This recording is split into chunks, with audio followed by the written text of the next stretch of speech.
বাড়ির একটা মাত্র বউ,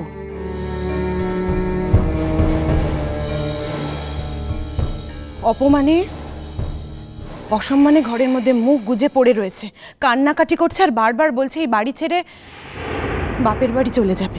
কই আপনারা তো কেউ একবারও তার খোঁজও নিলেন না।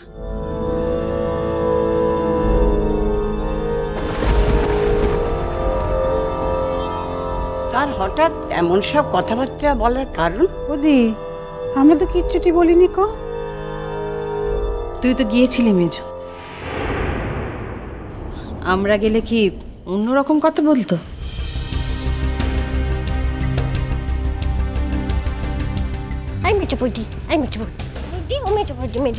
তুমি কর গুনতে ভুলে গেছো? হ্যাঁ, দেখি হাতটা দাও, দেখি হাতটা দেখো। একে যোগ করলে 2 হয়, বুঝেছো? 2। ওকে ফেলে নাকি? ও বউ নয়? তার মানে কি হলো? বাড়িতে 2টো বউ হলো, 2টো বউ।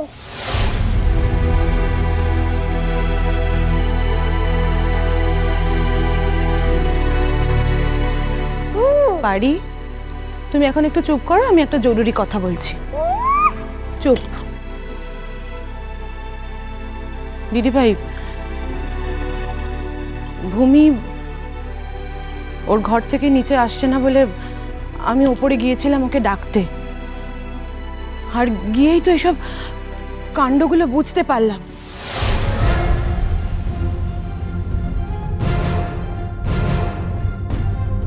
সত্যি তো, ও তো একেবারে নির্ভুল বলছে। সেদিক থেকে ব্যাপারটা খেয়াল না করলে আমরা তো জানতেই পারতাম না যে মেয়েটা কি সাংঘাতিক মেয়ে।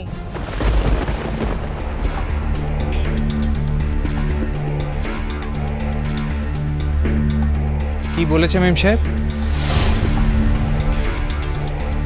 ভূমি কি বলছে সেটা তুমি ভূমির মুখ থেকেই শুনে নি।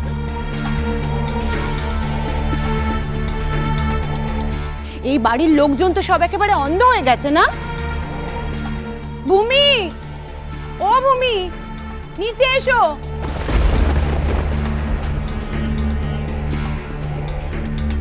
ভূমি, আরে বাবা, তোমাকে বলেছিলাম না যে আমি ডাকলে নিচে আসবে? এসো এসো, নিচে এসো। আরে বাবা এসো না।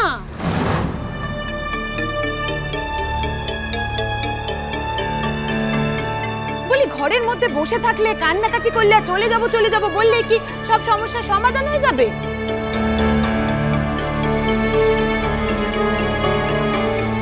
এসো নিচে এসো, এসো আর সবার সঙ্গে কথা বলো। তুমি কেন মুখ লুকিয়ে থাকবে গো ঘরের মধ্যে?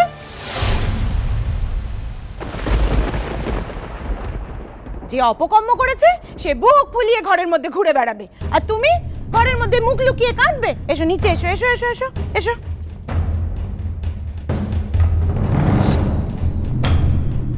কি হয়েছে বলো তো শ্রীময়ী? কালকে চিঠিপত্র নিয়ে আবার নতুন কোনো খবর কিছু হয়েছে নাকি? আমি শুনেই বুঝেছিলাম এর মধ্যে অন্য কোনো কেস আছে।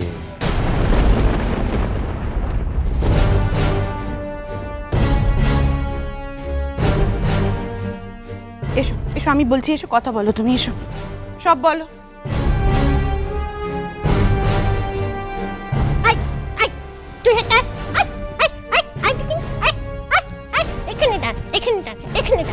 ভয় পাচ্ছিস নাকি তুই? হ্যাঁ, ওকে ভয় পাচ্ছিস কেন? কেন কেন ভয় পাচ্ছিস শুনি? হ্যাঁ, তুই কোনো অন্যায় করেছিস?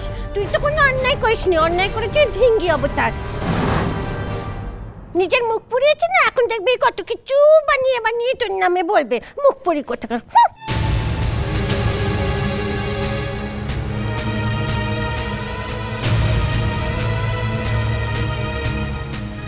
পারি পারি মুখ একটা বাড়ি মেরে মুখ বন্ধ করে দেবো বলছি। চুপ, একদম চুপ, একদম চুপ।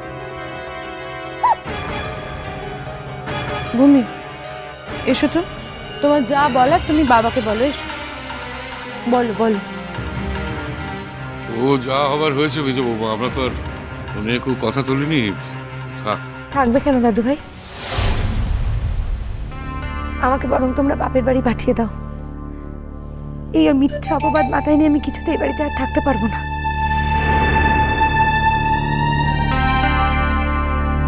কি আশ্চর্য, আমরা কি তোমাকে কিছু বলেছি? কালকের পর থেকে কোনো কথাবার্তাই হয়নি এ নিয়ে। কথা হয়নি বলেই তো আমার আরো খারাপ লাগছে সোনা ঠাম্মা।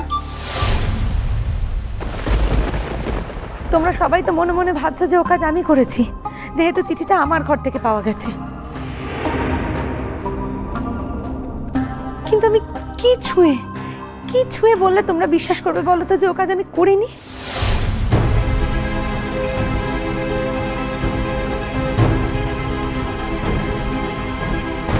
আমরা কেউ তো এই কথা বলছি না মেম সাহেব যে ওই কাজটা তুমি করেছো। আমরা সবাই এটাই বলতে চাইছি যে ওই কাজটা কাজল করেনি। তাহলে কে করেছে নীল? কে করেছে বলো? এই বাড়ির কেউ? বলো। আচ্ছা ঠিক আছে ভূমি, থাক সব কথা, এসব নিয়ে আমরা এখন মাথা ঘামাচ্ছি না। ভূতে করেছে।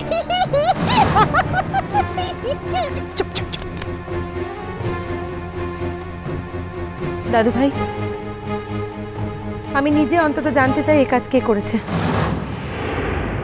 নাহলে সর্বক্ষণ আমার মনে হবে যে তোমরা সবাই ভাবছো এটা আমি করেছি।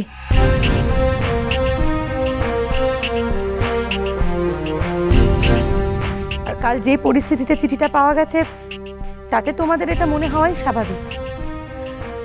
আমি চাই যে এই কাজ করেছে সে নিজের মুখে সকলের সামনে স্বীকার করুক।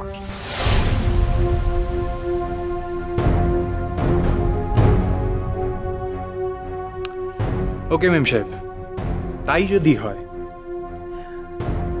তাহলে কাল কাজল নিজেই স্বীকার করেছে যে দুরকম চিঠি ও নিজে লিখেছে। নীল, ও কাল যে সার্কাস্টিক্যালি কথাটা বলেছে সেটা শুধু আমি নয়, এখানে যারা যারা উপস্থিত ছিল তারা প্রত্যেকে বুঝতে পেরেছে। কি বলতে চাইছো তুমি? তুমি কি কিছু অনুমান করছো কে করতে পারে এমন কাজ?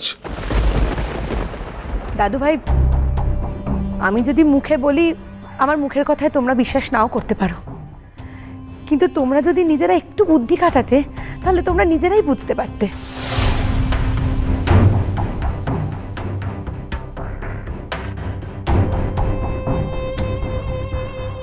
আচ্ছা, আমি যদি বদমাইশি করে চিঠিটা লিখতাম তাহলে আমি কেন ঘরের কোনায় ওটাকে ফেলে রাখতাম বলো তো, যাতে সহজেই কেউ সেটাকে ঝাড় দিয়ে বের করে আনতে পারে?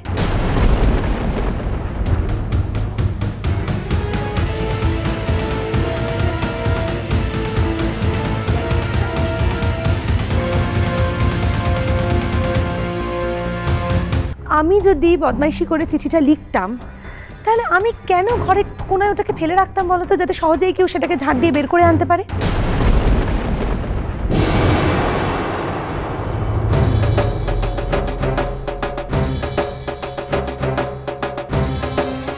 আমি ওটাকে নষ্ট করে ফেলতাম না, ছিঁড়ে কুটি কুটি করে ফেলতাম না। ঠিক কথা।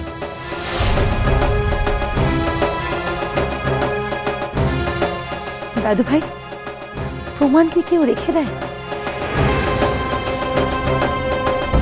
আবার তোকে ফাঁসাতে চাইছে, বুঝলি তো নীলের বউ? তুই একদম ভয় পাবি না, কেউ তোকে কিচ্ছু করতে পারবে না, কিচ্ছু না। হ্যাঁ, তাহলে বাপু ও দুরকম চিঠি লিখলো কেন? কেন ঠাম্মা? আগের চিঠিটা ধরা পড়ার পরও বুঝতে পারলো কেলেঙ্কারি হয়ে গেছে, ওর মুখোশটা সবাই ধরে ফেলেছে, তাই পরের চিঠিটা লিখে ও আমার ঘরে রেখে দিয়ে এলো যাতে প্রমাণিত হয় কাজটা আমি করেছি। সিম্পল।